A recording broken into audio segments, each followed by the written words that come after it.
Good morning students. आज हम class 6 का she walks in beauty chapter 16 का हिंदी ट्रांसलेशन करेंगे। ये पोएम लॉर्ड बायरन के द्वारा लिखी गई है। इसका हिंदी ट्रांसलेशन इस प्रकार है। She walks in beauty like the night of cloudless climes and starry skies. Byron ने ब्यूटी को रात से कंपेयर किया है। यहाँ she means lady, walks in beauty means जब वह चलती है तो उसका हर मूवमेंट ब्यूटीफुल लगता है, बहुत ही ग्रेसफुल लगता है। क्लाउडलेस क्लाइम्स, आसमान बिल्कुल साफ है, शांत है, जिसमें तारे चमक रहे हैं। लॉर्ड बायरन लेडी का ब्यूटीफुल नाइट से कंपेयर करते हुए कहते हैं कि वह लेडी जब चलती है तो बहुत ही ग्रेसफुल लगती है, जैसे रात में क्लियर आसमान में तारे ग्रेसफुल लगते हैं, उसी तरह वह लेडी का हर मूवमेंट ग्रेसफुल लगता है। And all that best of dark and bright meet in aspect and her eyes, thus mellow to that tender light which heaven to body day denies। कभी आगे कहता है, यहाँ पर aspect means features, looks, appearance। Byron यहाँ पर कहना चाहते हैं कि उस लेडी का लुक्स यानी फीचर्स एकदम सटीक है। इस लेडी की सुंदरता बिल्कुल डार्कनेस एंड ब्राइटनेस में मेलोड हो जाती है। मेलोड मीन्स मिक्स हो जाती है, यानी घुल मिल जाती है, और उसमें अंतर करना बिल्कुल मुश्किल हो जाता है। डार्कनेस एंड ब्राइटनेस का एक भी ज़र्रा ऊपर नीचे नहीं हुआ है, यानी उसकी छाँव एक ना ऊपर हुई है ना नीचे हुई है। कभी कहता है इस सुंदरता को आप रात में ही देख सकते हैं, क्योंकि दिन में आसमान गॉडी होता है, चमकीला होता है, शांत नहीं होता जितना रात में होता है। तो उसकी चमक हम दिन में नहीं देख सकते और रात में ही वो दिखाई देता है। उसकी सुंदरता सिर्फ हमको रात में दिखाई देती है। Second stanza, one shade the more, one ray the less, had half impaired the nameless grace which waves in every raven trace, or softly lightness over her face। Second stanza में बायरन कहते हैं,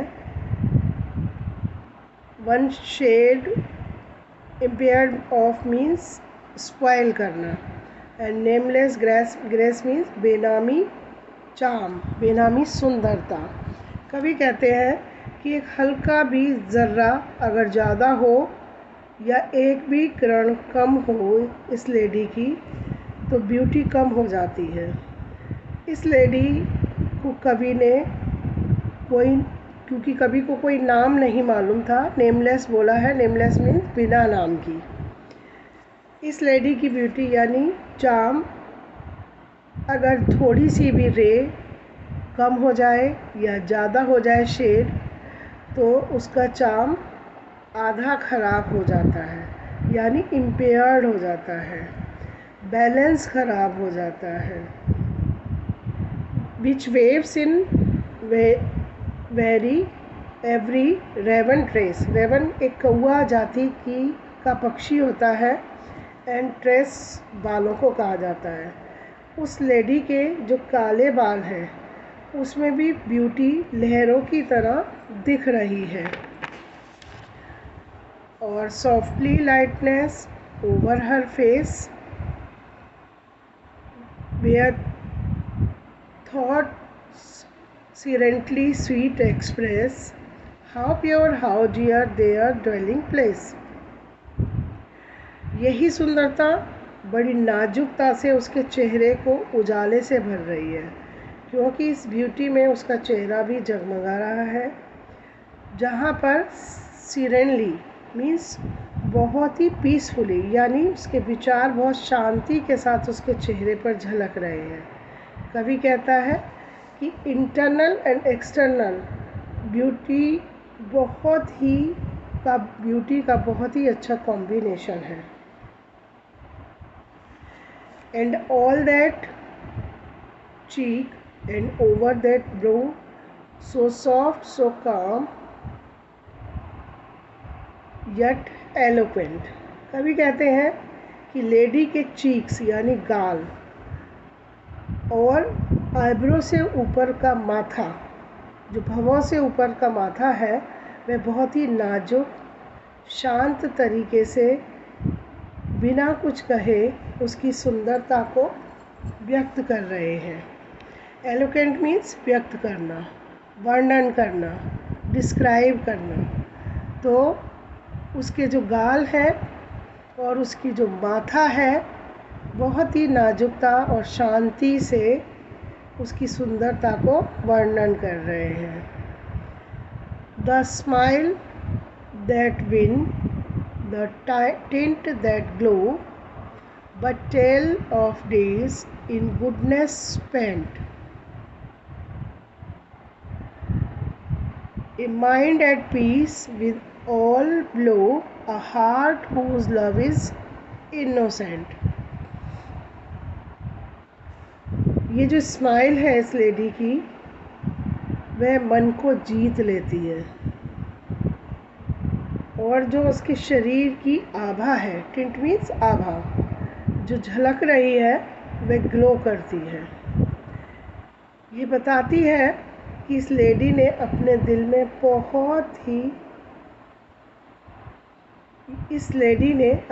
में दिन बहुत अच्छी तरह व्यतीत किए हैं। स्पेंट मीन्स खर्च करना, बिताना। गुडनेस मीन्स अच्छी तरह से। तो ये बताते हैं कि उस लेडी ने अपने दिन बहुत ही अच्छी तरह व्यतीत किए हैं। A mind at peace with all below, a heart whose love is innocent. अंत में कवि कहते हैं कि इस लेडी का जो मन है उसमें शांति भरी हुई है, और जो दिल है उसका प्यार बहुत इनोसेंट है।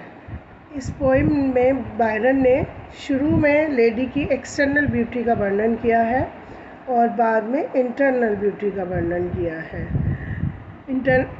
दोनों को बहुत खूबी से एक्सप्लेन किया है। मीन्स लेडी का शरीर जितना सुंदर है उतनी ही वह अंदर से भी खूबसूरत है। तो बच्चों, ये पोइम आपको